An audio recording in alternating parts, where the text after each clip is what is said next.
unmute, participate, or what have you. If you're somewhere where there's too much noise, then just put in chat whatever questions or comments that you have. Sound good?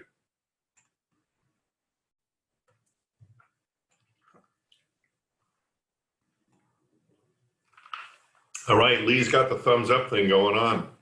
Way to go, Lee.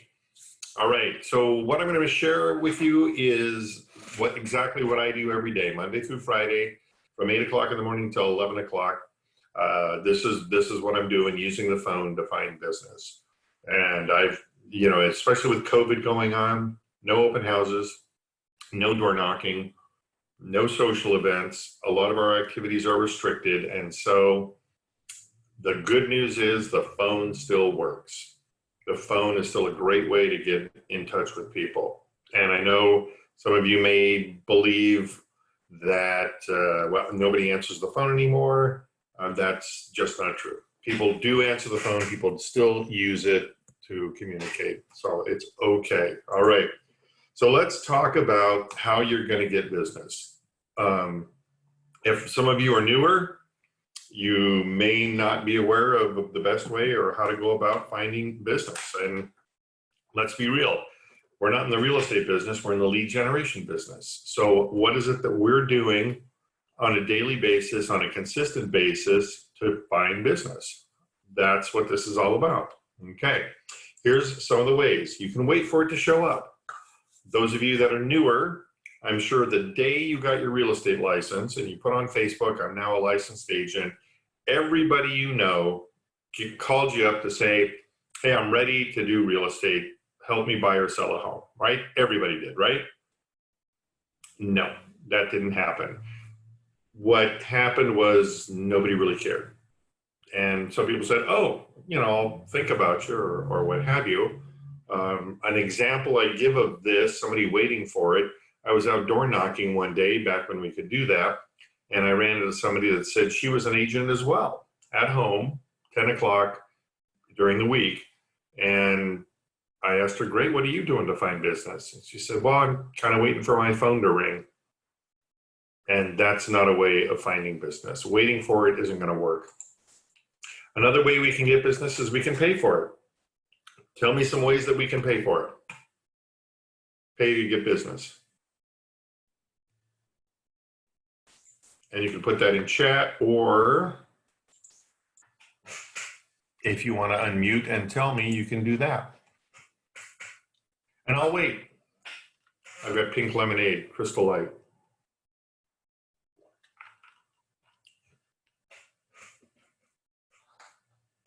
And cashews.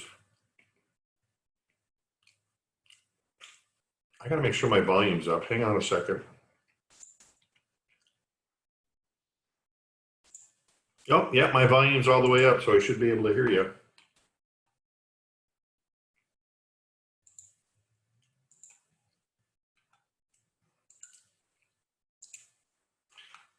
All right, well, in the absence of any response, the ways that we can pay for business, we can pay the devil. That is Zillow. No worries, Lee, thanks for letting me know. I know how it is with acting up PCs. We can do direct mail to a farm. Alleghena does this. He's been direct mailing to a farm for many, many, many years. And if you have tens of thousands of dollars and 18 months before you ever see any results from those efforts, then that can be a good way to get business. Just keep mailing 1,000 or more homes every month for 18 months, and eventually some business will show up, okay? If you don't have that amount of money or that amount of time until you can receive income, then the only other way is to go get it. And that's what I do every day when I'm banging on the phones to find business. Okay, something you have to ask yourself, is calling the right thing for you to do? Is using the phone the right thing? I mean, we all use the phone every day. This is calling to find business. Some of the pros about using a phone is it's very efficient. Back in the days when you could door knock, I could guarantee you that in a 2 to 3 hour period, I could make many more contacts using the phone than I could not knocking on doors. And I've done both. I found that if I knocked on 100 doors, I would talk to 20 to 25 people. Whereas if I dial for 2 to 3 hours, I will talk to 20 to 25 people. It just takes me less time to to do the dialing. It's also very low cost. We all own one of these, and it costs us 100 or whatever it costs us on a monthly basis. We all have that. It's one of the lowest cost tools that we have in real estate. What are some of the cons about using the phone? There's no body language in our communication. And we all know that body language is a large percentage of communication, how we express ourselves and how people read us and so forth. Now with Zoom though, guess what? We get to have the body language in there. So, that's changed the game a little bit for us. And Lee, I can hear myself echoing in your there. I had to activate my phone, my PC. I don't have a camera. Yeah. The audio wasn't working, but now I'm glad to be able to have a little bit of input from my end as far as what you're saying. Go ahead, and then I'll come in when in a bit. Okay, very good. Thanks, Lee. Appreciate that. Okay, so one of the cons of using the phone is it's only your voice, it's only your words, and body language is an important part of communication. However, now with Zoom, we're able to get the body language in there as well. You're all able to see my expressions and reactions and what have you. Go ahead. Go ahead. Yes, one of the things that we were not doing at Keller Williams is that agents are lost. New agents are completely lost as to how to start making contact. Contacts other than calling their immediate family and friends. That's the end of it, and I think a lot of people just don't know beyond that. So the catch is to tell them about the systems that you have and how to do it. Yeah. through Mojo. But where do you buy the lists? Which are the best lists to buy? And do you call them from Mojo? Because a lot of people know they have to call 200-300 people a week or a day or whatever it may be. But what lists, or how do you do it? Nobody goes to the mechanics of the actual calling every day. I think people would do it more if they knew this is how you do it, and you need to invest a little bit in the names and phone numbers of a neighborhood. Yeah. Plus the Mojo service. I'm not even complete on how Mojo works. I know that you do it, and that's why I tuned in today, because I don't know anybody else is doing it. But so go ahead. How do you actually do the setup, and what is best, multiple or Zillow, or the most economical one? I'm in the dark as far as, other than calling people I know. How do you actually start a system? That's my question. Yeah, great question, Lee. I'll get to that. Thank you. You bet. And in fact, I will cover that in detail, exactly who I call, where I get the information, the tool that I use to do it, and provided we have time, I'll actually make some calls using that tool so you can see how it actually works. That's very good. I've seen you do that. So that's really helpful to everybody. Good deal. Thanks, Lee. All right. And another negative on calling is that it's scary for some. And what is it that they were frightened of? Rejection. Nobody likes to be told no. Rejection sucks. It just does. I can't sugarcoat that in any way, shape, or form. Getting turned down, getting told no, it doesn't feel good. It's awful. And that's the reality. And here's another reality. You'll have to hear no from someone you don't know, or else you'll have to say no to someone you love. And what that means is if we're not willing to pick up the phone and face the possibility of being told no, the possibility of being rejected, we're not going to find business. And if we don't find business, we're going to have to say no to family when they say, can we go on a vacation? Can we get that new car? Can we make the mortgage payment? Can we have dinner tonight? We don't want that to happen. And so face the reality that you're going to have to hear no from people. That's just Yes. Let me have a little input on that. Basically, I didn't have trouble doing that, getting rejection, but I did observe that I had to be in the right frame of mind before I started my calling. And you can't take it personal. You know, if you position yourself on the name of in the shoes of the homeowner who's about to have dinner, and you interrupt, you know, they're not going to like it. So you're likely to hear very negative stuff. But the catch, what I used to tell new agents is that they have to be in the right frame of mind. If you're down, don't do it. Just don't do it. Do your calling when you're feeling good and you don't care what they're going to tell you. Because if you're really in a depressing day, it makes it worse. So get yourself in the right frame of mind. Just get yourself in that mood and start calling and getting the rejection. You're going to hit a good one here and there. But that's my observation. I really had to be feeling okay to start hearing from different people who didn't want to hear. One thing I did do one day, somebody hanged up. We used to use Los Angeles Times clippings of people advertising for sale by owner and so forth. And a guy hanged up on me, and I made a note and put a date on it. I said, this guy hanged up. 2 weeks later, I thought I'd bug him a little bit and see what happened, because he was hanging up on everybody. And I called the guy, and he said my last name, and he says, come over, I'll give you a listing. And he did, and I sold his property in a week. So even from the worst calls, something good could happen. Mm-hmm. But you have to be able to take the rejection. Yep, absolutely. The right frame of mind, right. Yep, and keep in mind, what are they rejecting? You need to make notes, maybe by what they said meant something, and then you call back. And are they rejecting you personally? Right. It's not. It's never personal, because you're about business, and they have the product that you need, so you need to find out.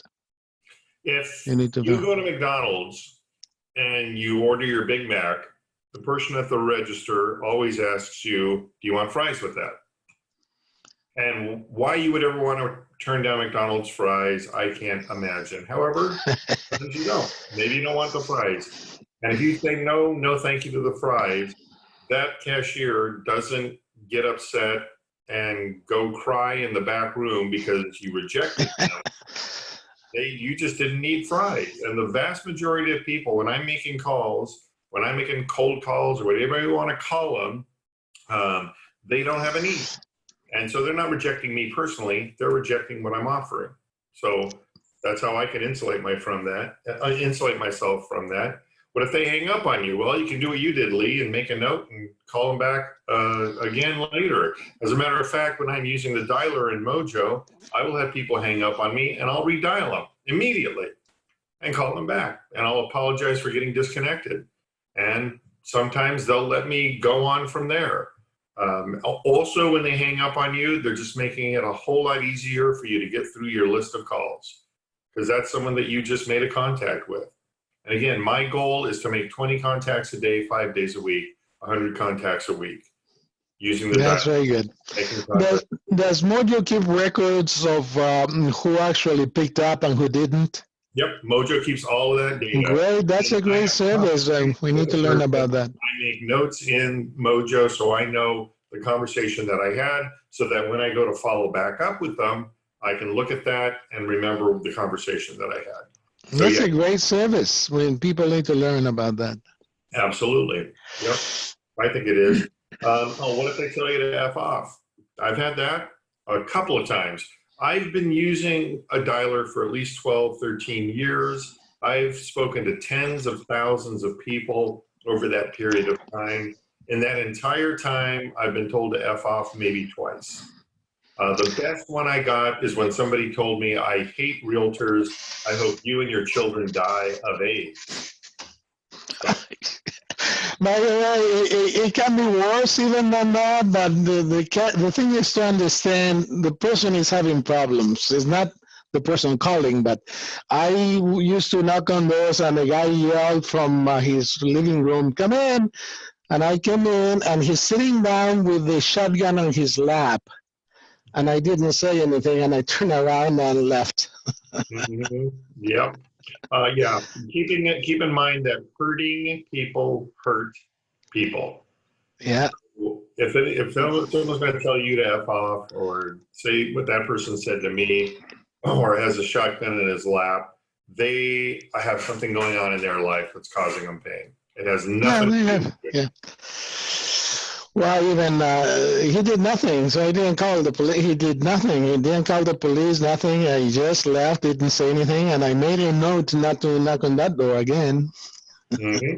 Yep. And I always often get asked about the do not call list. Keller Williams Corporate says don't call the do not call list. So that's what I got to tell you as well. All right, the mindset, as Lee was talking about going into it, though, is when Andrew Carnegie said, when you are digging for gold, you have to move a lot of dirt, but you're looking for gold, not dirt. So keep focused on the gold that you're attempting to find with your contacts. Have an expectation that you're going to find people to help. All right, and some will, some won't. So what? Don't get married to the results. Get married to the commitment of making those contacts each day. And if you do make those contacts each day, and if you make those contacts effectively each day, time over task over time wins out every time. You eventually will find somebody that you can help if you talk to enough people. By the way, I'm making notes on what you're telling me right now, because when you say you call 100 people a day, it's really 25. I mean, very few people per day. So get that done, and something happens if you do it constantly, forever. Exactly. Yeah. Time on task over time wins every time. Right. In the old version of Bold, not Bold Pivot, however, in the old version of Bold, we had what was called a Bold 100, where you would make 100 contacts in a day. And I have done that several times. And once you make 100 contacts in a day, making 20 contacts is a piece of cake. It's all about perspective. So some people may hear, wow, 20 contacts, that's a lot. Make 100 contacts in a day. That's a lot.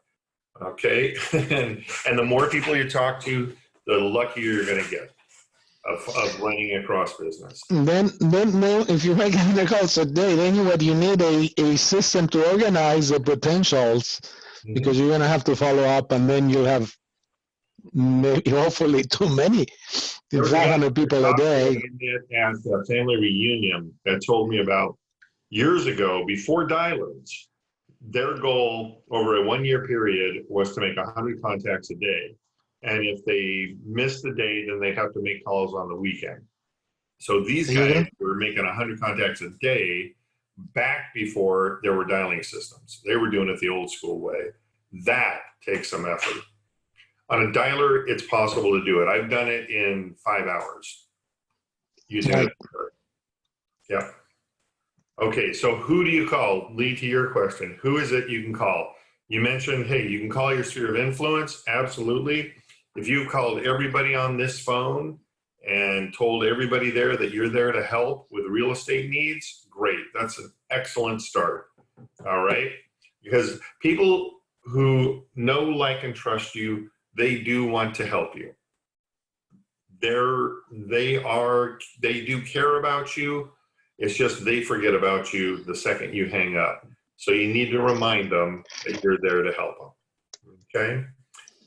Past clients. are a great one to call. Lee, it sounds like you've been at this a while, so you've got people that you have helped in the past that you can call and see if they need help or know somebody else who needs help.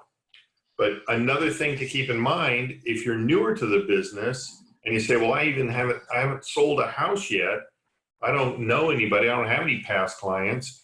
Here's the reality. Whatever industry you were in prior to this, that's a past client.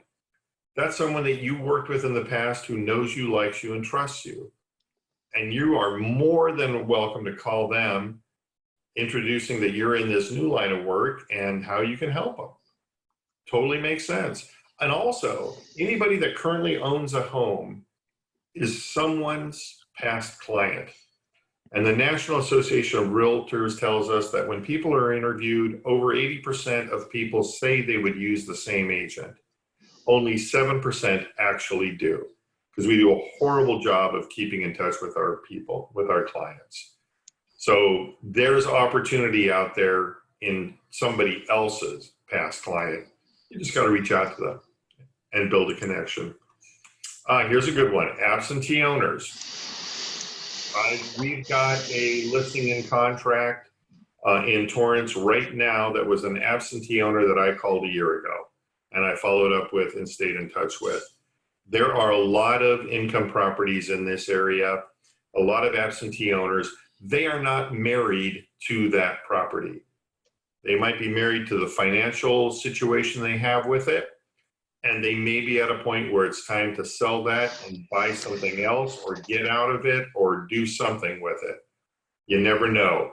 But the great thing about those people is there's no emotion wrapped around it. It's just, hey, I have this asset. It's a stock that I'm going to sell. So absentee owners, and you can find them, go to a title rep, ask them for absentee owners where the mailing address is different than the property address. There's a good chance that's a rental property. And call them up and ask them if they would ever consider selling. Just sold or just listed. This is a call Mike Carey introduced many, many years ago. When we've got a house coming on the market, I'll call around it to say, we've got a house coming on the market. Who do you want to know that will buy? When we get it in contract, I can say, we got it in contract. We still have more buyers looking for a home like that. And when we sell it, I can say, we just sold that house and we still need more homes. Who do you know that might be thinking about selling? So there's an opportunity to hit a neighborhood 3 to 4 times on just one property. Now, if you don't have your own listing, if you don't have your own property, that's okay. We as real estate professionals in our market just sold a home in the last 30 days anywhere on the planet, literally. And in this market, somebody closed a house, maybe with it with CB, maybe with C21, maybe with West Shores, maybe with a different market center than ours. Doesn't matter. We, as real estate agents, just sold a home in that neighborhood. And do we need more homes for all the buyers we have right now? Yes, we do. Absolutely. Okay, I have a buyer. I'm making these calls in Carson right now because we have a buyer looking in Carson and there's just not enough homes on the market. So I go to a title rep, say I'm looking for homes this size in this area of Carson, and he gives me the data. I run it through Cole Realty Resource, a function called Retriever, and it then provides me phone numbers. And I call those people and say, I've got a great family that's looking for a home like yours. What would it take for you to sell your home? So if you have a buyer and you can't find a home, there's a great opportunity for you and a great opportunity to tell your buyer, by the way, here's what I'm doing for you. I'm calling properties that aren't even on the market and asking them if they're going to be willing to sell. And then if you're interviewing for the job of being a buyer agent, you can say, I call on properties that aren't even on the market because I'm going to work that hard to find a house for you. And the great news is, if it's not the right fit for them, you might just get a listing anyway. That's not so bad. Pre-foreclosures. That data, title reps can probably find that for you. This is going to be interesting to see what happens with this going forward with forbearance. Virtually every pre-foreclosure that I call or speak to, they have equity. We don't have the same market we had 2005 to 2010, where there were short sales and foreclosures.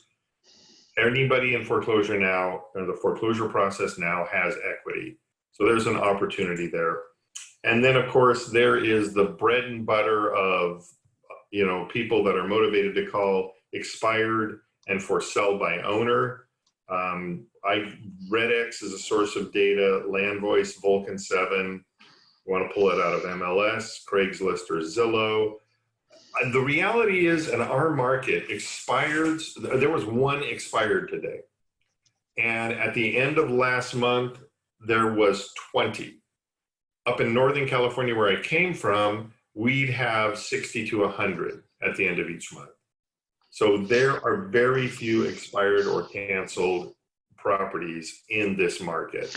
How do you pick up a list of for sale by owners? Is there such a thing? Well, okay, there's a couple different ways you can go about that. Zillow is the main place that people list their home for sell by owner. So if you go to Zillow and do a search for sell by owner, you'll get a whole bunch of results. Well, not a whole bunch. You'll get results. You'll get phone numbers, and you can just simply call them and get an appointment to meet with them. See if they're willing to bring a buyer.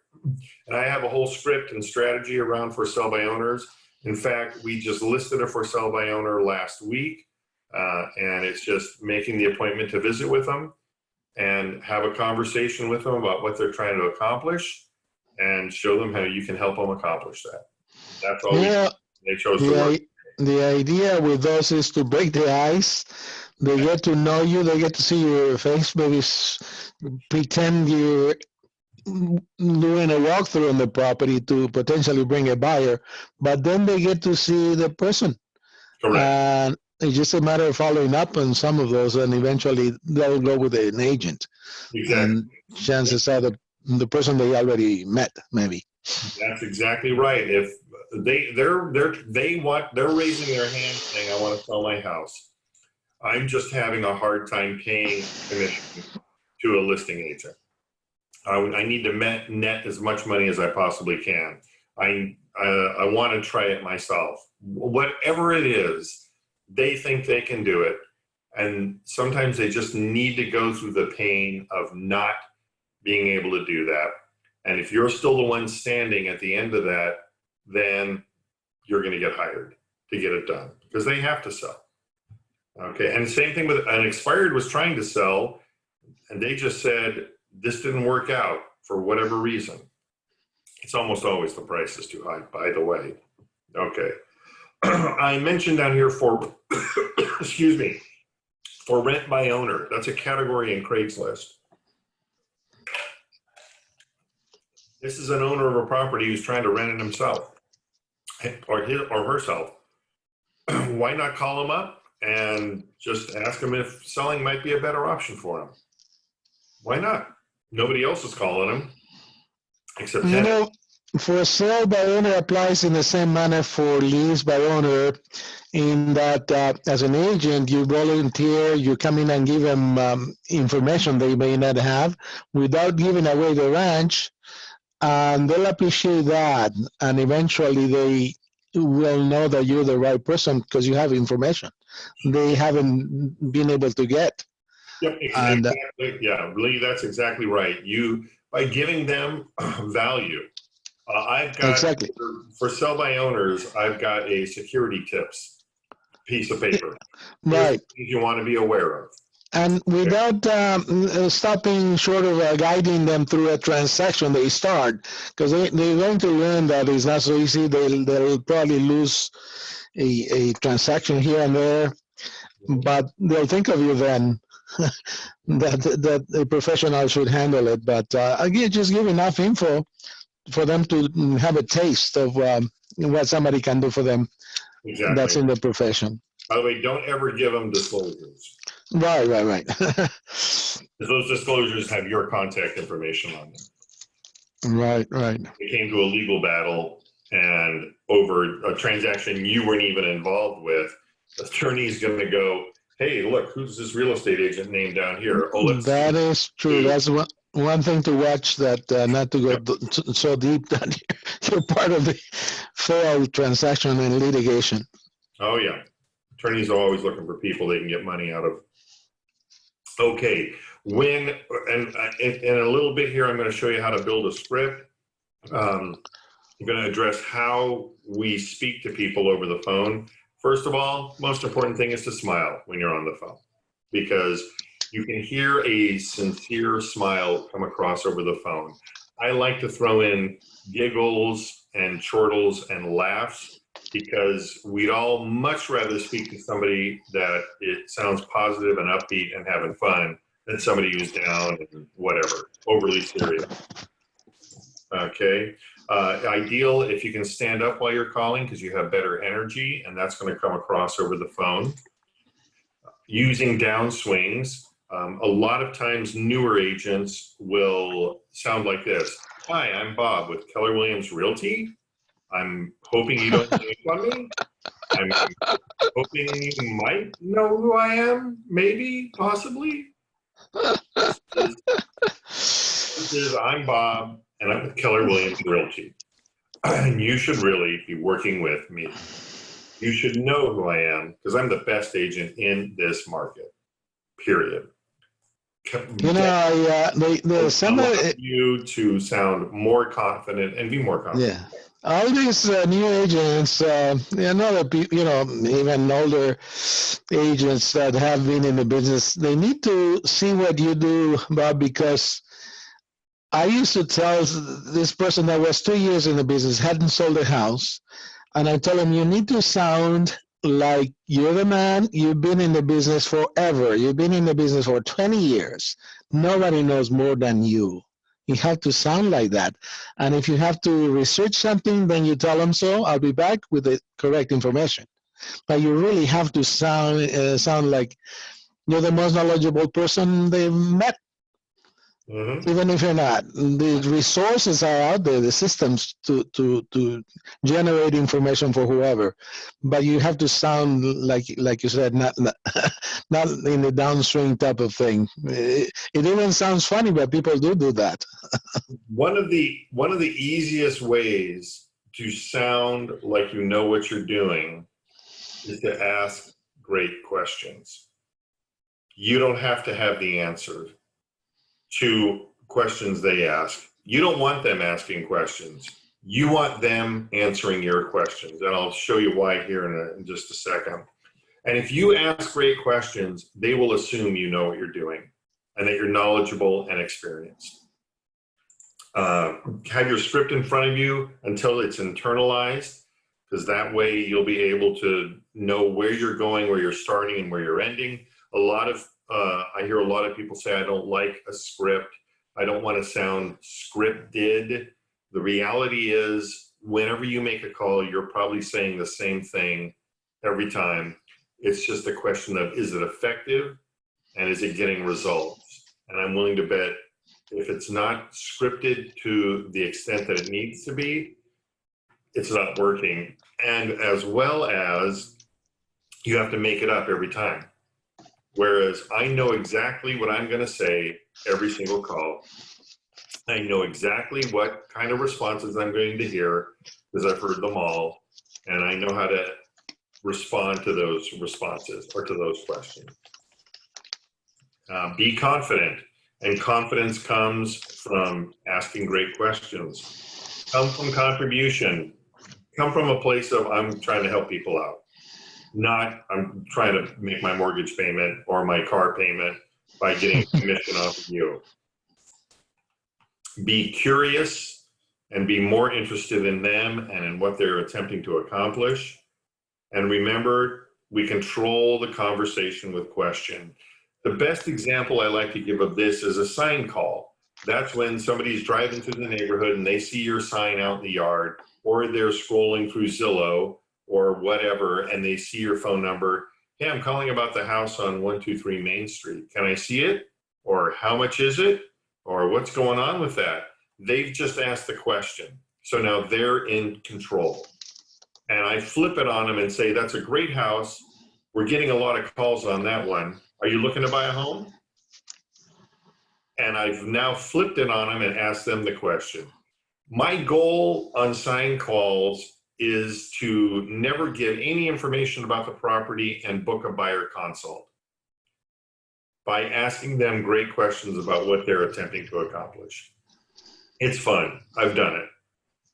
I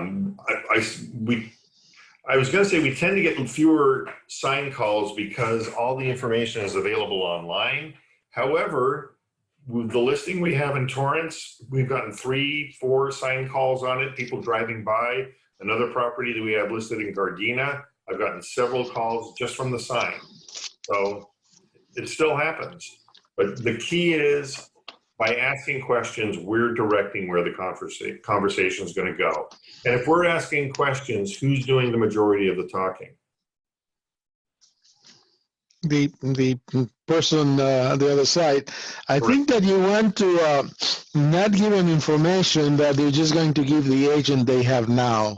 You want to win them over by asking them eventually to help them. Right. But you don't want to give information for the other agent. A lot of times that's what they do. That's what people do.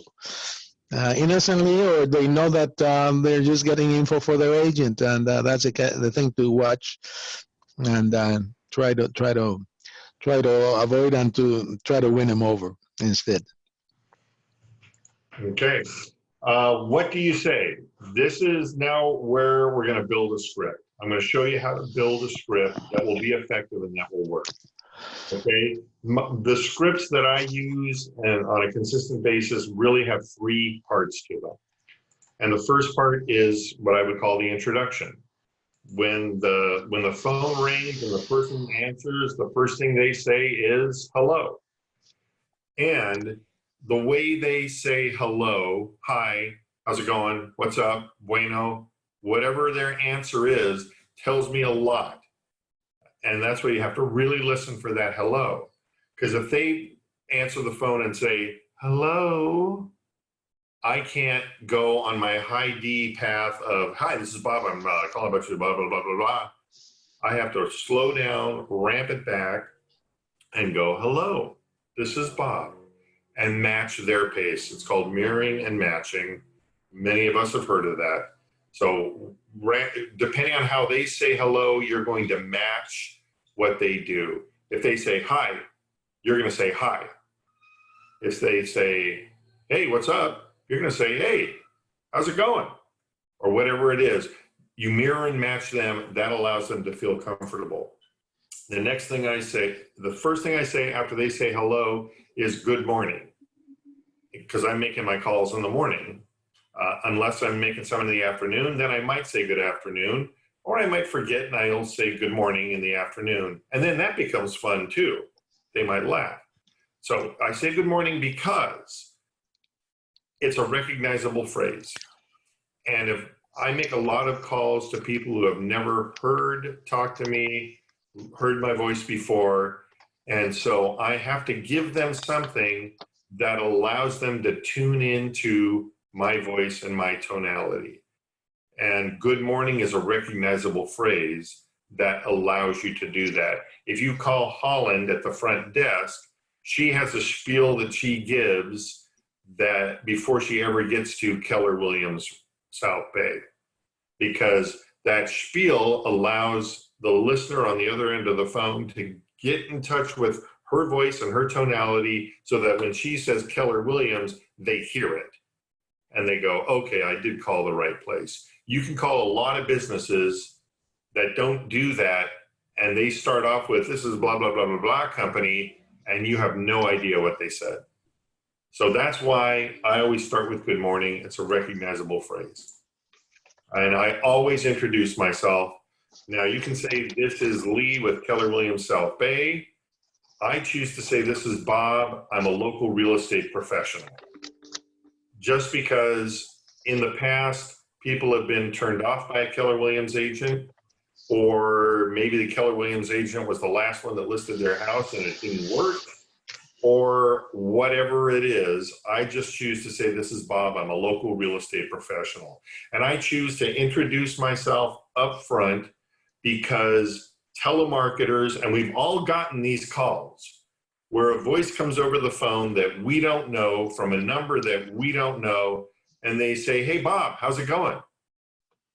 And immediately the defenses go up. And you've gotten those calls, Lee. Hope, I'm sure you've gotten those calls where somebody you don't know goes, "Hey, what's up?" And I just know it's somebody, my guard goes up, my defenses go up. It's like, okay, what do you want? I don't want to do that. I want to tell them honestly who I am. This is Bob, and I'm a local real estate professional. And I always want to confirm that I've reached the right contact, because the data that I get is not 100% correct. When I'm calling expireds, circle calls, absentee owners, whatever it is, that data may not be accurate. And I want to confirm, have I reached the owner of this property? And especially if you're calling absentee owners, you could get the tenant. Now, the great news about that is you just got a human being on the phone that may have a need. We just closed escrow about a month and a half ago on someone my wife called 7 months ago when she was calling absentee owners. It ended up being the tenant, and the tenant says, "Actually, we're looking to buy a home." And we met with them, and we were able to find them a house and get them into contract and get them closed. So anybody you talk to is an opportunity. I've closed several deals over my years of doing this from wrong numbers. And if it's at all possible, interject some humor in there. The one I like to use with expireds is I'll call them, "Hey, this is Bob. I'm a local real estate professional calling about your house on whatever street." And they go, "Oh my God, you're about the 20th, 30th, 40th, 50th agent to call me already." And I'll go, "Great. Do I get a prize for being 20th?" Might as well break the ice. And they do that, Lee. They almost always laugh. And if they laugh, that just opened the door for them to listen to you. Which is a big opening, yeah. Yep. Because you did something different than any other real estate agent did that called them already that morning. Do something different, stand apart, use humor if at all possible. The second part is what I call the transition. And I tell them why I'm calling. I'm calling because, and Jeb Blount in his book, Fanatical Prospecting, points to a study that was done in an office building where there was a line of people trying to use a copier, and they sent people in to see if they could take cuts and use the copier. And they'd always get, or most of the time they'd be shut down. However, if they went to the person at the front of the line and said, "Hey, can I take cuts because I've got a meeting to go to, because my boss just asked this of me, because I need to make copies," that simple, they found that the majority of the time they were able to take cuts using the word "because." I'm calling because. And I like to use fear-removing phrases like real quickly. "Hey, I'm calling real quickly because," or "I'm calling you out of the blue because." I have found people sometimes are scared that I'm calling them about their house. They're like, "Is there a problem?" "No, I'm just calling you out of the blue." I use real quickly because many people can have a fear that I'm going to get this telemarketer on the phone and they're going to take a long time. So I'm letting them know this is going to be fast. You don't have to worry. So those are what I call fear-removing phrases. And then from the transition, it goes into whatever that powerful question that you want to ask is. And this is the key right there. It's as simple as, "Hi, this is Bob. I'm a local real estate professional. Have I reached the owner of 1649 Schuyler Road?" "Yes. By the way," I got them to say yes. And the more times somebody says yes, then the more times they'll say yes to your request for an appointment. So I got them to say yes. Great. "I'm calling real quickly because we just sold a home in your neighborhood and we still have buyers looking to move into that area. Who do you know that might be thinking about buying or selling or about selling their home. It's just that simple. I'm calling because reason, and then who do you know? And by the way, the phrase that should fall out of your mouth multiple times a day, any time of day, whenever you're talking to anybody else, who do you know that is thinking of buying, selling, or investing in real estate that I can help today? That is a phrase that should fall out of your mouth all the time, and fall out of your mouth effortlessly and with confidence. And if you say it ask it with confidence, they'll assume you know what you're doing. Okay, that is the structure of a script. Here's the 3 most important questions. A lot of times we'll get somebody on the phone that is engaging us. They're telling us what's going on. They're giving us their story. And we get to the really most important thing. And I got this from Joel Rico, who has a language of sales type of course. What is important about whatever that thing is? Well, we want to move to Idaho because we want a carefree life. We want to get out of California. We want to, whatever it is, we want to move to the beach. We want to move to that larger home for our kids. Great. What's important about having that larger home? Being near the beach, getting up to Idaho and having that relaxed life. What's important about that? And they tell you, great, what will having that peace of mind, that larger home, that whatever do for you?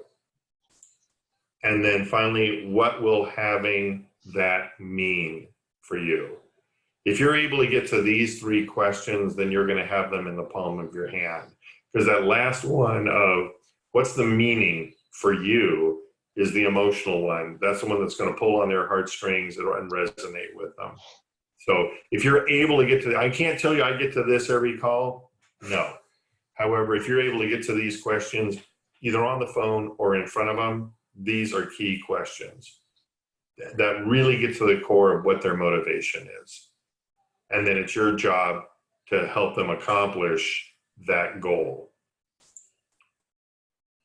Okay, what if they don't answer?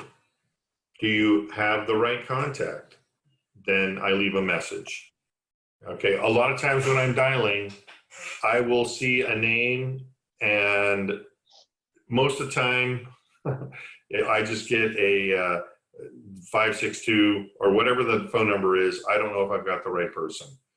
If I know I've got the right person, I will leave a message, and I will also text them. And I'll let them know I'm going to text them. On your phone, if you have an iPhone, there's text replacement. So you can actually, with just a few letters, do a whole sentence using text replacement. I use Google Voice, and I have standard texts. So I'm able to tell them, this is Bob, I'm calling for this reason, and I'll send you a text as well. And then I will text them, I just left you a message, I'm calling about this, here's my number, call me. Because I want to connect the dots between that voice they heard in the message and the text they just received. And then that increases my chances that they're going to respond. And by the way, they're likely going to respond to the text more so than the phone or calling you back, unless they're older. And also, if I have an email, I'll send them an email as well. This is particularly important with online leads, because if somebody registers at your website, responds to a Facebook ad or whatever, they're going to give you name, phone number, email address. Okay, here's the most important thing. Give value without expecting anything in return. And like we were talking about, Lee, if you're giving people value, then they're going to want to reciprocate. If you're giving value to others, they're going to want to return that. And while I'm calling, while you are calling, what are you attempting to accomplish? You're going to make an appointment for a listing appointment, a FSBO visit, a buyer consult, whatever it is you want to make an appointment to get face-to-face with them. You want to get a referral. If it's your database, If it's people who know, like, and trust you, you're going to be asking them, who do you know that I can help? And finally, adding to your Met database. The Met database is just simply people you've met and someone that you can reach out to down the road, see if you can help them with real estate. Those are the three things you're attempting to accomplish. Nothing else matters. And never ever try and sell them over the phone. A for sale by owner is not going to list with you over the phone. An expired is not going to list with you over the phone. A buyer is not going to buy a house from you over the phone. You're attempting to get in front of them so that you can build that relationship. Now, we hate to hear no. We hate rejection.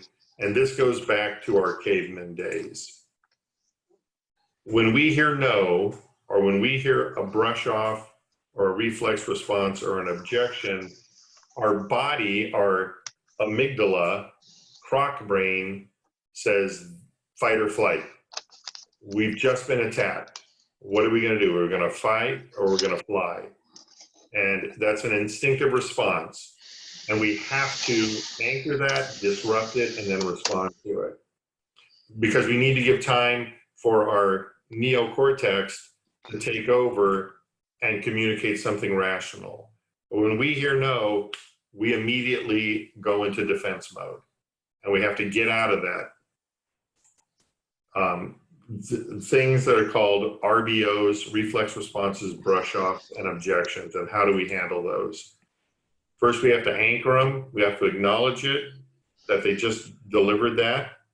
Maybe say it back to them. Anchor it, give our neocortex a chance to take over. Then we disrupt it, and then we respond or ask a question relating to it. And I'm going to show you specific examples of how this works. Reflex responses or brush offs. These get mistaken for objections a lot of the time.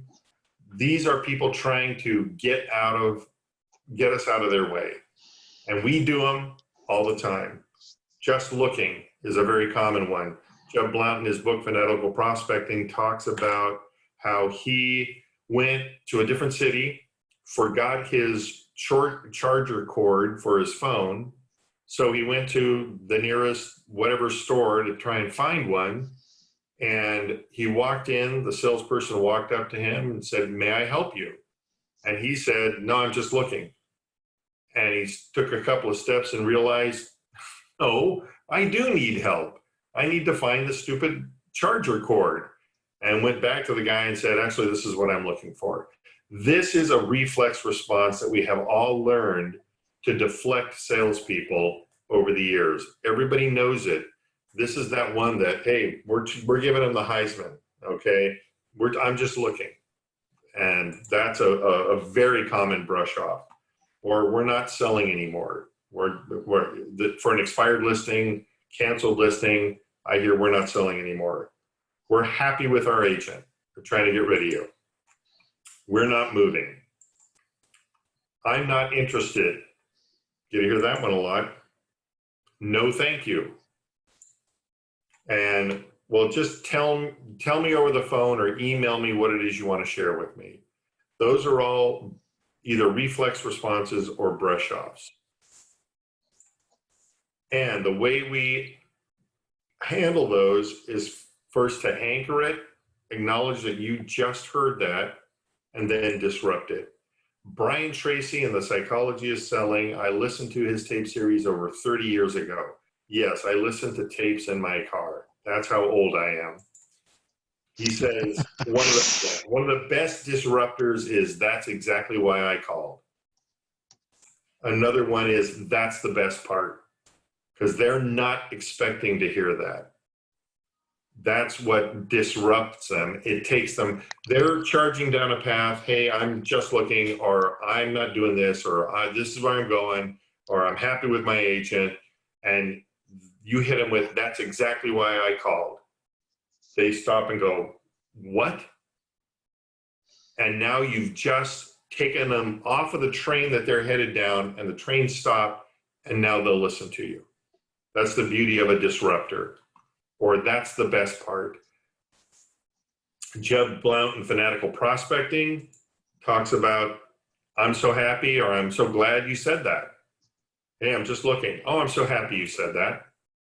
People aren't expecting to hear that response. And when you do something unexpected, it disrupts what they're doing and it causes them to stop and listen to what you have to say.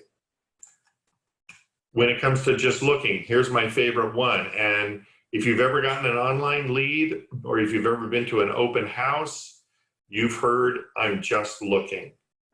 Because we say it, other people say it. And my response when I run into that is that's exactly why I called. All of our clients who currently own homes, we're all just looking at some point. When do you hope to own a home? And you've been able to ask them a when question, an open-ended question. When is it that you want to own a home? Yeah, I know you're just looking. In fact, I take away just looking when I call the online leads that I receive. I'll just say, hey, this is Bob with View Los Angeles Area Houses. It's a real estate website. You were looking at homes in Torrance, and I'm sure you're just looking at this point. When is it that you hope to be in a home?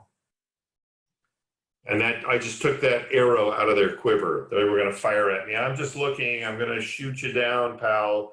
And I just took just looking away from them. And now they don't know what to do. It's funny. Okay, we're not selling anymore. That's exactly why I called. You were selling. What changed? Notice the question. What? We are happy with our agent. That's exactly why I called. Some of my best clients were happy when I first called. Disrupt. We're not moving. Great. If you were to ever consider selling, when would that be? That's a great question, by the way.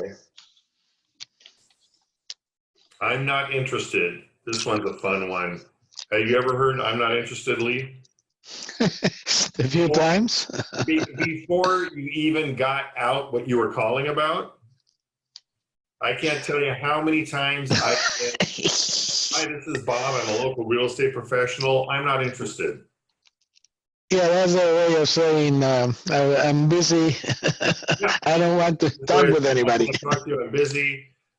And most of the time, that followed with click. They'll hang up on me. However, 1 out of 10 times, I will say, that's exactly why I called. I don't charge interest. And they do that, and now they'll stop and listen to what I have to say. That's a fun one to do. Oh, no, thank you. I hear this one. I worked this out with another role play partner once just because what do you do with no thank you? So hey, that's exactly why I called. I was just calling to thank you. Because a lot of times they'll hit you with that brush off, that reflex response right at the start. And this is a way to overcome that. Okay? No, that's a matter of breaking the ice with somebody negative anyway. Yeah. And then, I mean, to your point, ultimately, do you want to work with somebody negative? Maybe not. That's okay. Or sometimes I've had people say, well, why don't you email me your presentation? Why don't you email me the information? Why don't you tell me what it is that I can do?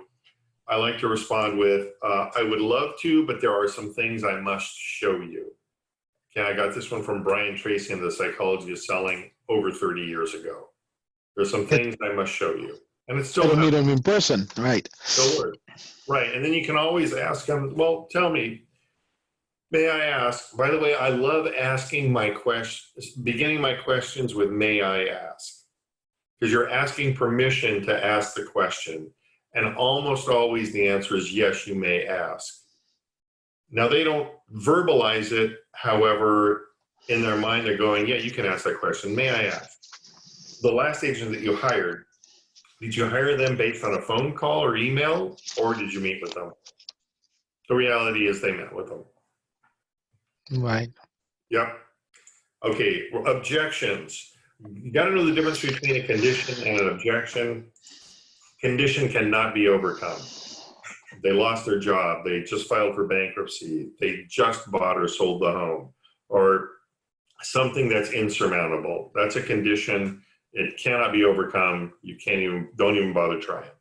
Most of the time, though, we run into objections, and an objection is simply a request for more information. They're raising a question. It just sounds like they're trying to push you off. Common objections: I'm not selling. And hey, what price would cause you to sell? When I ask this question, I'll usually get a number that's ridiculous. And then I'll go, great. So if I can get you $5 million for your $500,000 house, would you sell? Where would you go? When do you want to be there? Okay. Not right now. I have heard not right now. Okay. What if, and I call this the Disneyland script. What if we could go to Disneyland and there was no lines and all the food we ate didn't put on a single pound and we got in for free? Would you do it? Well, sure, absolutely. So it's, well, what if we could get your home sold at a good value and find that replacement home for you? Does that even make sense right now? I like to call that the Disneyland script. What if we could do this and then create this for you? Does that even make sense right now? For sell by owner, I won't pay a buyer agent. I've heard this one. This one's really fun one. Okay, great. Just so I'm clear, if I showed up today with a buyer that had the amount that you're asking for on Zillow in cash and could close in a week, you would tell me no, thank you. And when I've asked this for sell by owners that tell me I'm not going to pay a buyer agent, and I ask them this way, they always stop and go, oh, well, okay, well, yeah. In their mind, they're thinking listing agent. You want me to sign a listing agreement for 6%, and I'm not going to do that. So this just helps bring clarity to them as to here's what's really going on. Or I'm staying with the same agent. This one's a fun one. This one you run into a lot with expires or cancels. I'm staying with the same agent. And then I'm going to give you the whole structure of this thing because it's vital. And this question right here is really vital. Did they do everything they could to get your home sold? So Lee, I'm going to ask you that and I want you to say yes. So Lee, did they do everything they could to get your home sold? Yes. Great. What else do they have? Now I want you to say no. Lee, did they do everything they could to get your home sold? No. Then why would you want to continue working with them if they didn't try their hardest? Now, before I let them answer either one of those questions, the important thing here is either way they answer that question, they have opened the door for you. Yes, then what else do they have? No, why would you want to work with someone who didn't try their hardest? And Lee, let me ask you, it looks like your home is going to sell for $1 million. Is that correct? I think so. I hope so. Yeah, absolutely. Now, if you went to the doctor and they told you that you needed a $1 million surgery, would you want a second opinion? Of course, yes. Absolutely. It only makes sense. Now, I know this isn't major surgery and it is an important financial decision. Wouldn't it make sense to just spend a few minutes to get that second opinion? Absolutely, yes. Yeah, very good. That's the whole surgery script. I apologize, I'm not able to type that whole thing out of here. And hopefully you get the crux of it or the idea of it is what you're doing is you're equating the sale of their home to a major medical process that they should probably have a second opinion on. And on selling their home, that's a big investment. They should probably get a second opinion on that as well. It only makes sense. And you're helping draw that comparison or that conclusion for them. By the way, if they say, no, I don't want a second opinion, you are not going to get them anyway. This one really is the crux, the dividing line. Right. I had a seller who was really not going with me, and she kept mentioning she had an agent. And then I elaborated. I said, this is what I will do, this and this and this and that. And she hadn't heard from her agent of what he was going to do for a fee. I said, I will do it this way in a timely manner, so you don't have to worry about anything. Here's the things that I will do from conducting the appraisal and environmental studies and all kinds of stuff that nobody had mentioned to them. Just enough info to scare her not to go alone and to stay with an agent that wasn't hers forever. And so she did go with me, but I told her, this is what I'll do. I'll elaborate it point by point. And good job. we open. By the way, I haven't met this person. I wanted to after closing, and I said, I want to meet you. And I had a second transaction like that where I made it a point to meet the seller. I never met him and brought him a little wine. And this was the second person, and I wanted to meet, and she agreed, but we haven't met. We did the transaction over the phone. The whole thing. I don't know the property yet. That's weird. That's impressive. I have done, back in the day when I was doing short sales, I was able to actually complete some transactions without ever meeting the client. Because those happen. They just I just need to get it sold. You do it. Here's the information, whatever. But so that's rare. Some people say, hey, I'm happy with my agent. The script around that is fantastic. I'm so glad to hear you're happy. I love working with happy people.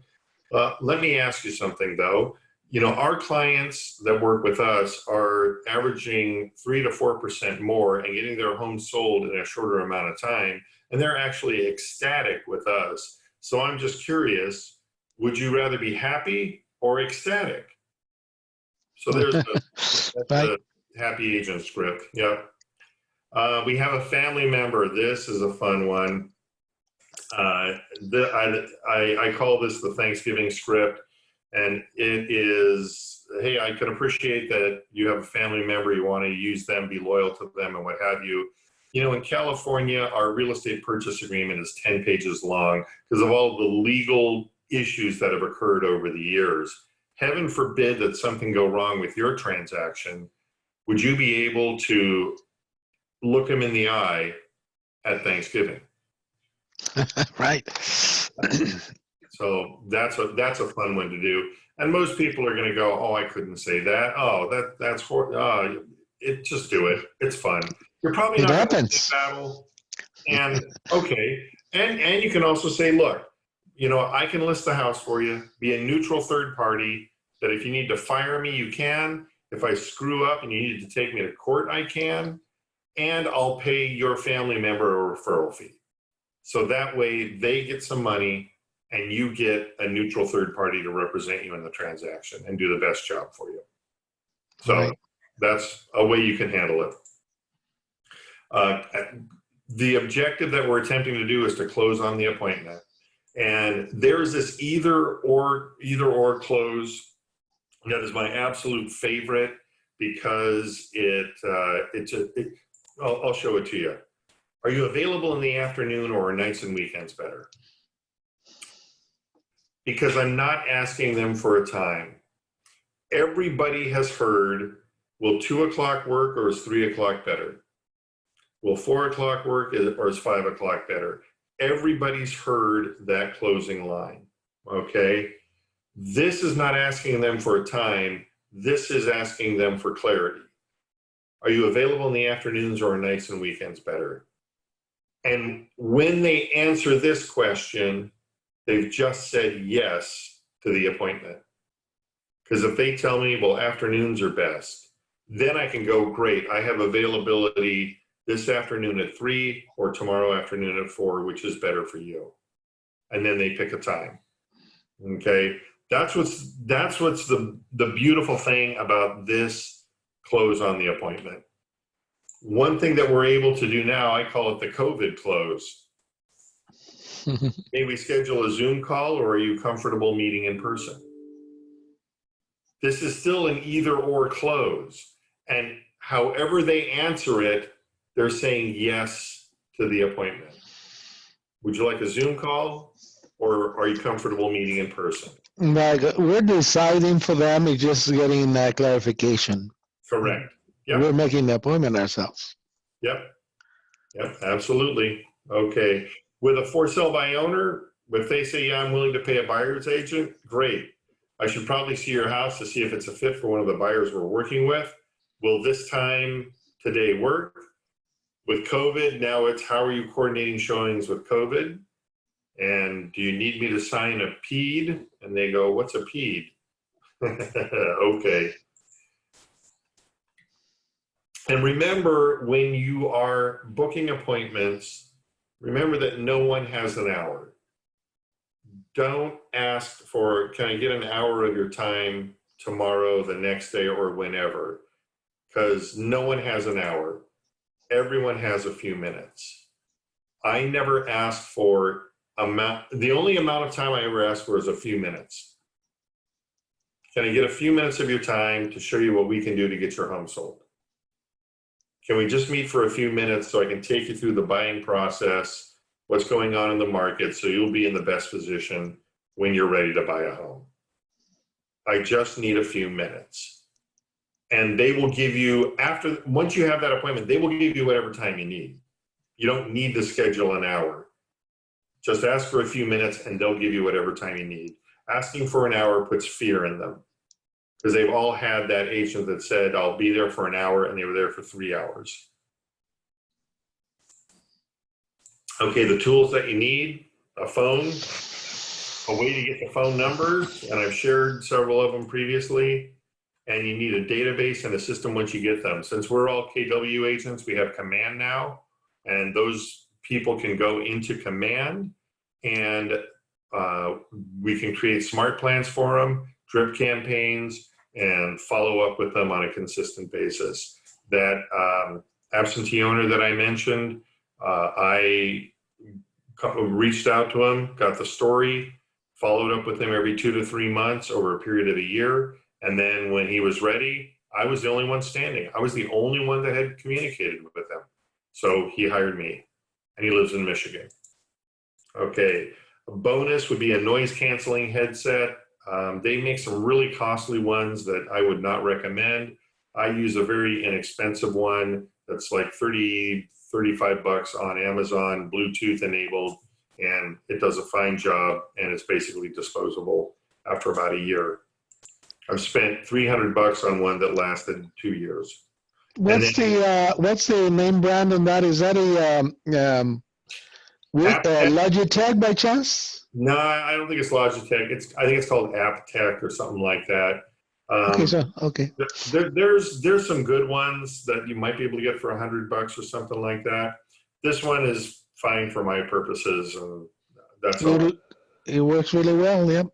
Yep. And if you're going to use the phone as your main means of getting business on a consistent basis, you should really look at the dialer Mojo, mojosellingsolutions.com. It's an excellent dialer. I've been using it for many, many years, and it is my main tool for finding business. There's another one called CallFire that I think is a single line dialer. I think there's other ones out there. I'm not familiar with them. I'm intimately familiar with Mojo, and I find it's the best dialer, period. Okay.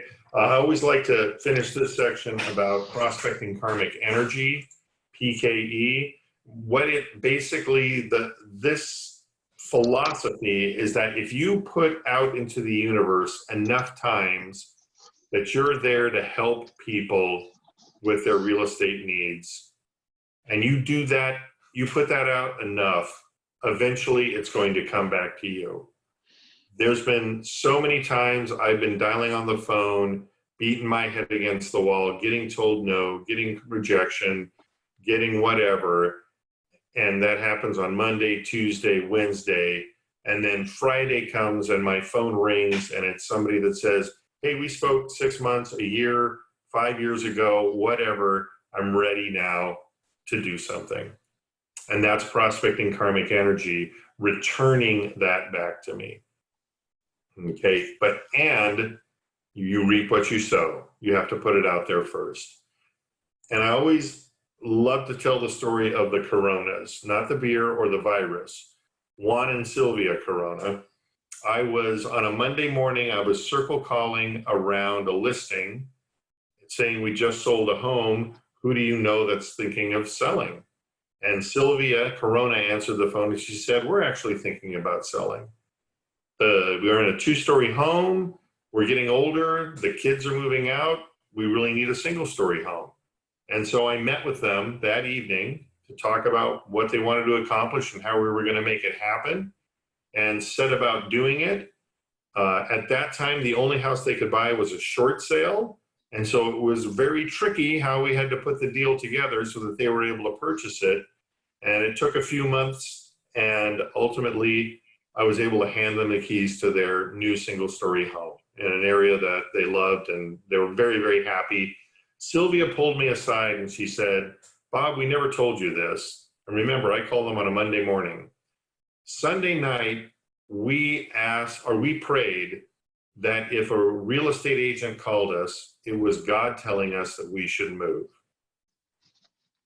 And I called them Monday morning. So Lee, what would have happened if I hadn't called? Yeah, you know, I told a story the other day that I used to be in the jewelry business and I never tried to sell anybody. This is when there was no internet, and I used to give people a lot of information about gemstones and gold and this and that. And that's it. I would leave it like that, and it would take 1 to 2 weeks, 3 weeks, and they would come back looking for me because nobody gave them information of anything. Yeah. And What if I hadn't called her that morning? nothing would have happened. You planted the seed, by the way, came back to you. You have planted the seed already.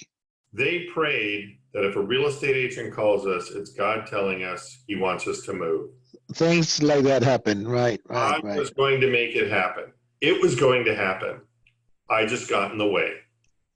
And I got in the way by picking up the phone and having the courage to call and ask who they might know that's thinking about selling.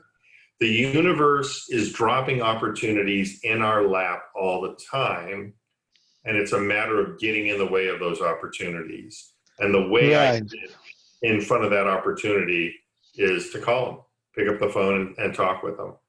And it's a numbers game. It used to be such a cliche that real estate is a numbers game, and I'm the biggest culprit of not carrying enough business cards with me. But I was really embarrassed. A cleaning lady, my cleaners, asked me what I did for a living, and I hadn't told her and given her my card. And the catch is to have enough cards and always hand it to somebody and say, who do you know that may be buying property? Yeah, absolutely. So they expose yourself to the world.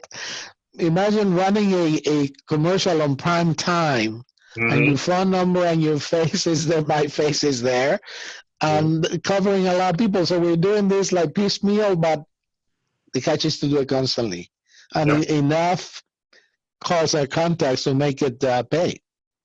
Exactly. That's what it amounts to, really. That absolutely does. Yep. Yeah. So asking enough people who they might know that is thinking about buying or selling that you can help out. That's really all you're doing. And I used to do that using the phone because I find it to be more efficient. And in fact, right now I'm going to use Mojo. The list that I'm going to be calling, I mentioned that house in Torrance that we just got into contract. I've been calling through this list to ask what buyer they might know. And now I'm calling them to say we have it in contract and we still have buyers looking for homes. Who do you know that might be selling? So this is that just sold, just listed call. What I'm going to do is turn on my speaker so you'll be able to hear it as well. And we'll see if we're able to get anybody on the phone.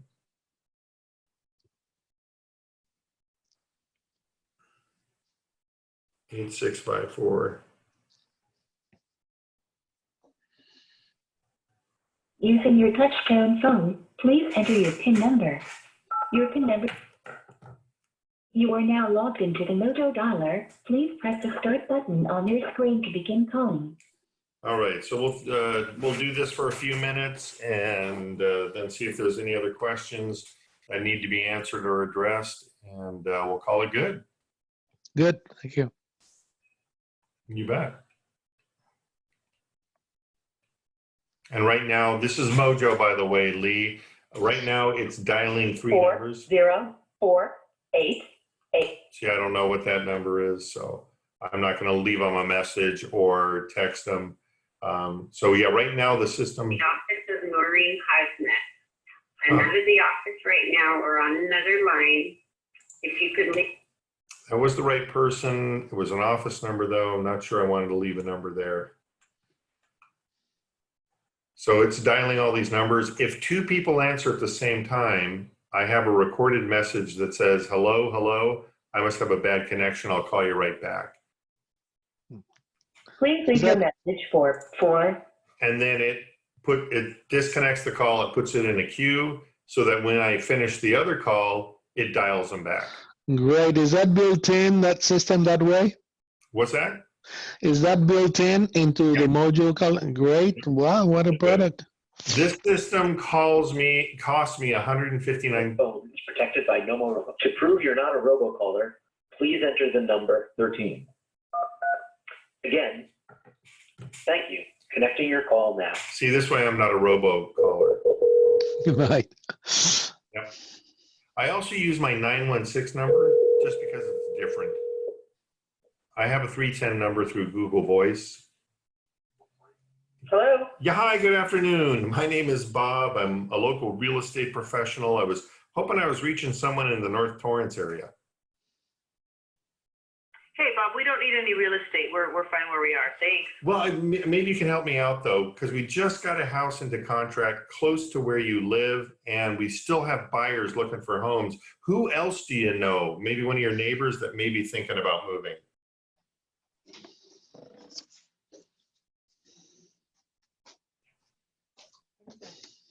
Well, she hung up on me. So, okay, that's fine.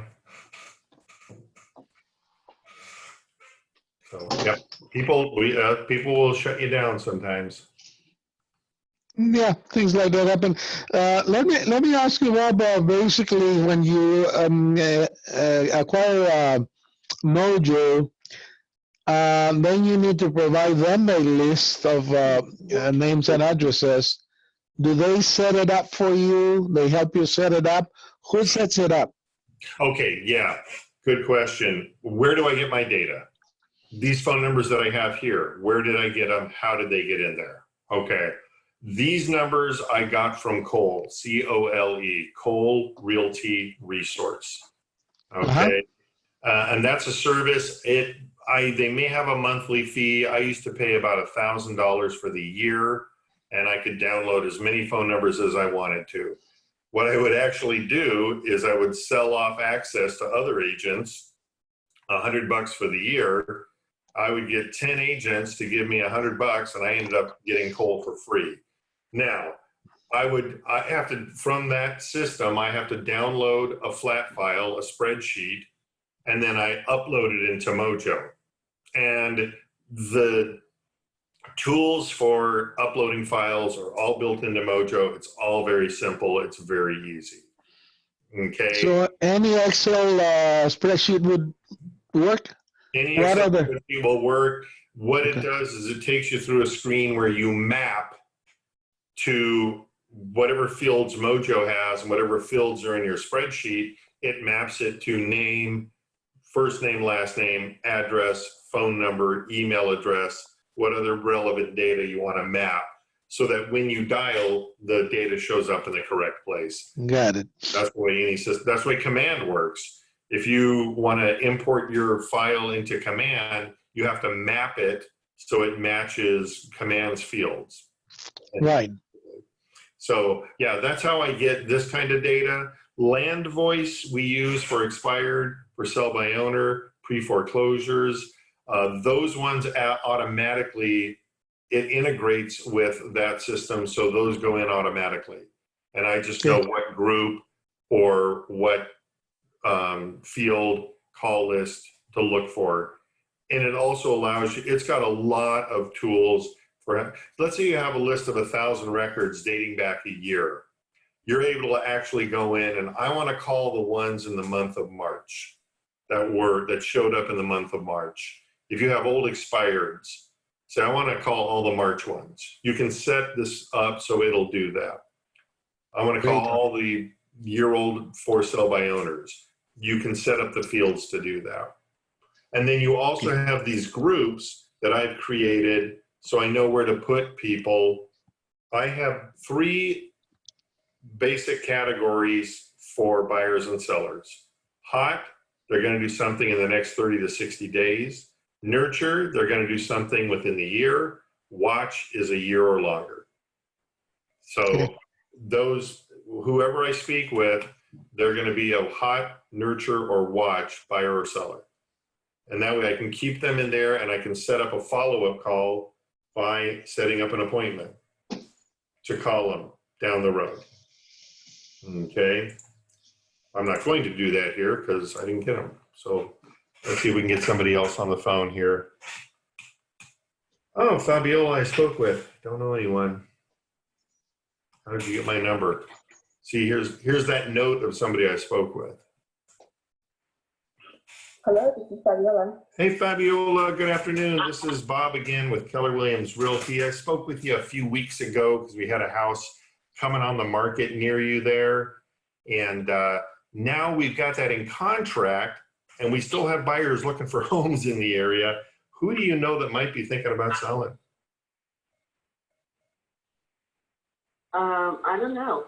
No, yeah, no, you can't think of anybody. None of your neighbors have talked about making a move. No, not that I'm aware of. Yeah. Okay. Okay. Well, hey, thank you so much for your time. You and enjoy the rest of your afternoon. Thank you. You too. Bye-bye. Bye-bye.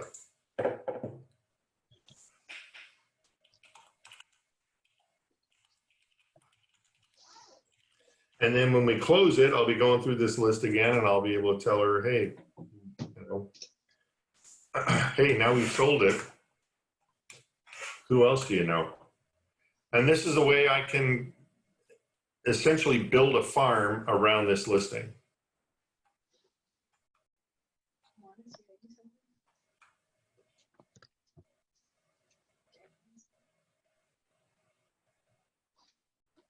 Okay, I'm going to get through these dials and we'll see if there's anything else you need to know. Call has been forwarded to an automatic voice.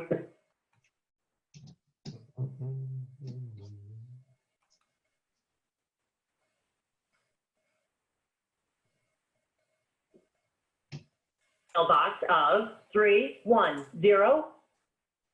Oh, and one thing I will do is I usually have Google Voice up here. If I leave them a message, I'm also going to send them a text and let them know, I just left you a message. And if they're going to respond at all, most of the time they'll respond to text.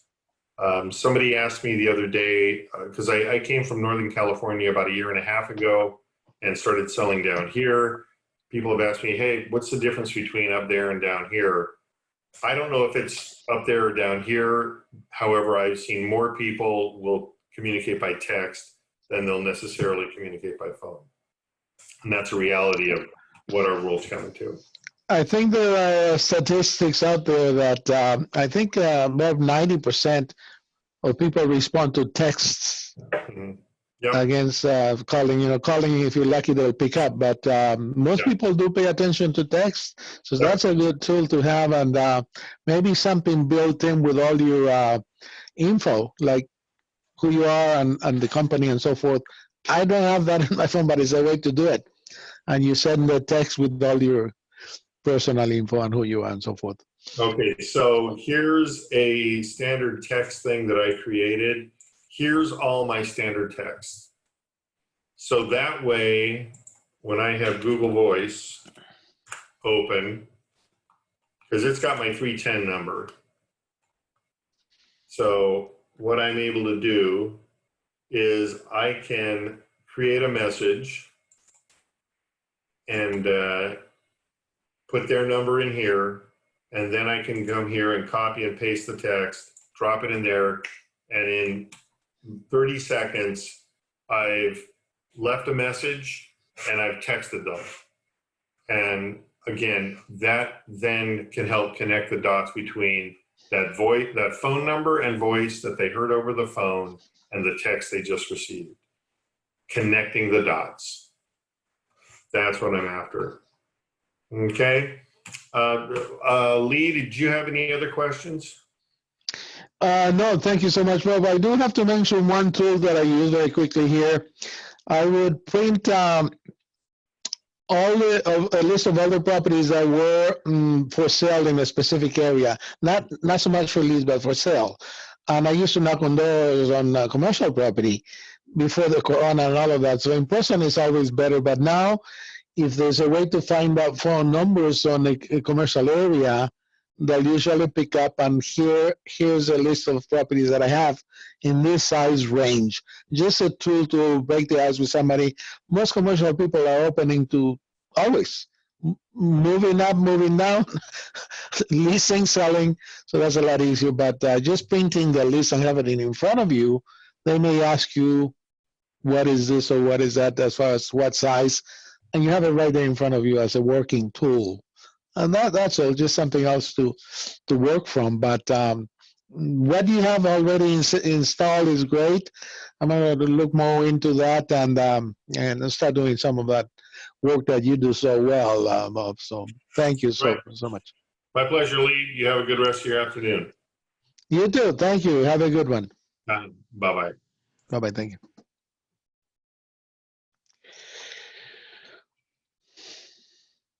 Natalie, get me anything.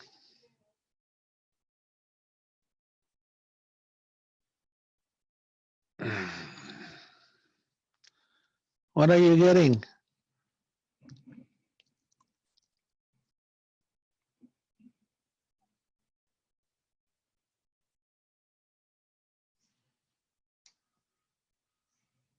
What? Oh, to entrees. Okay, you getting me chicken? When?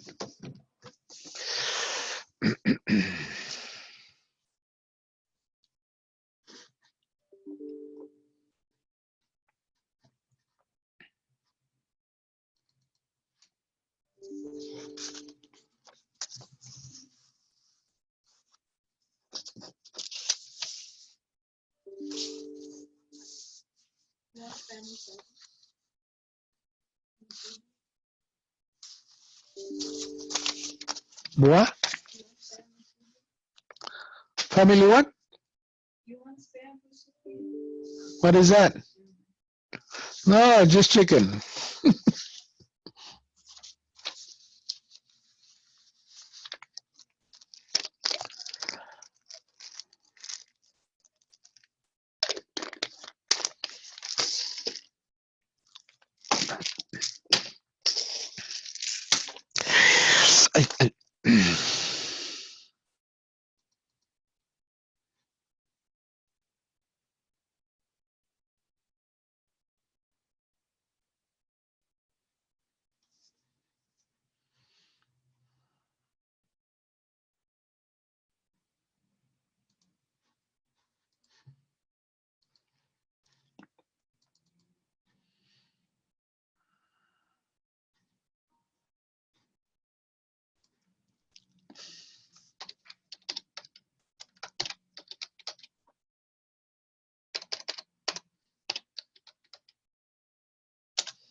Did Diane go get it? Where's the place?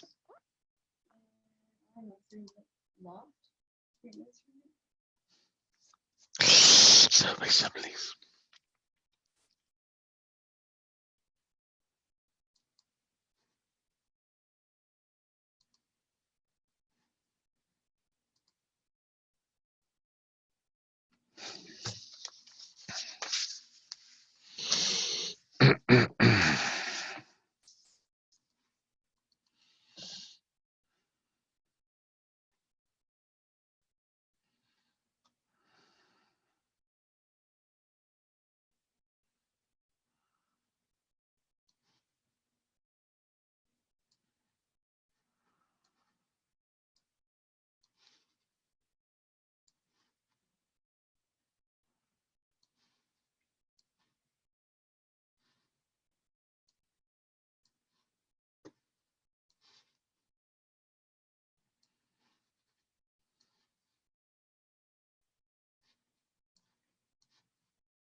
Oh, we got the house.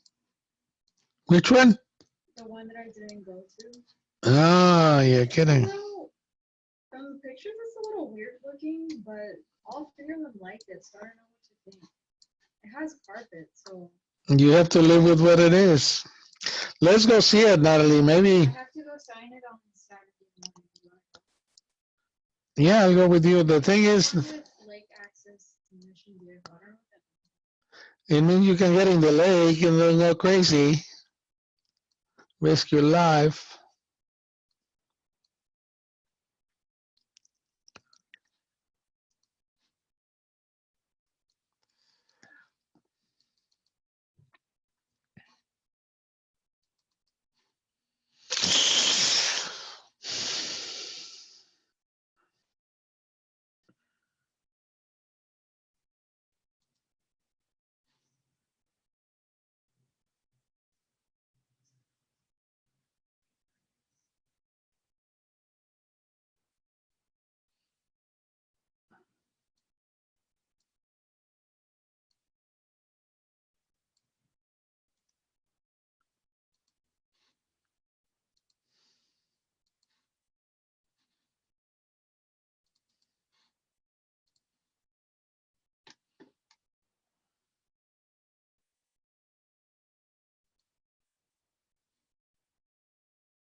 How do I print? Or can I send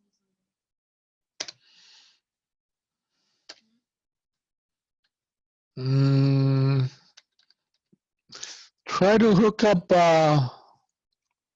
Can I just send you? Huh? Can I just send Yeah, just send it and I'll print it. But did you hook up last time? you? No. And just send it to me because I'm gonna give you.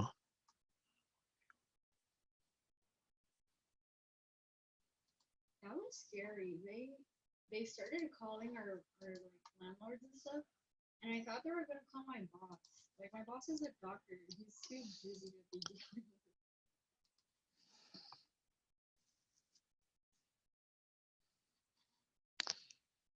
it. Natalie, and they may have called me and they didn't leave a message. I didn't answer. They called me. No, they may have.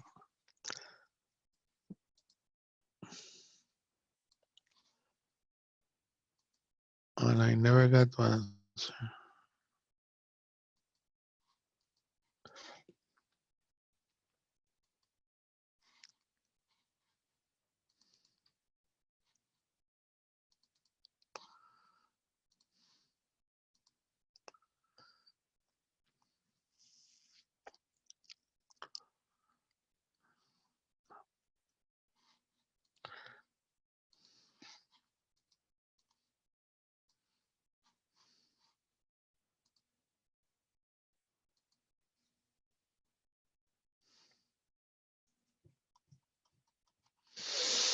They're not colored, is it? Hmm? This printer? One is. Can you? Yeah.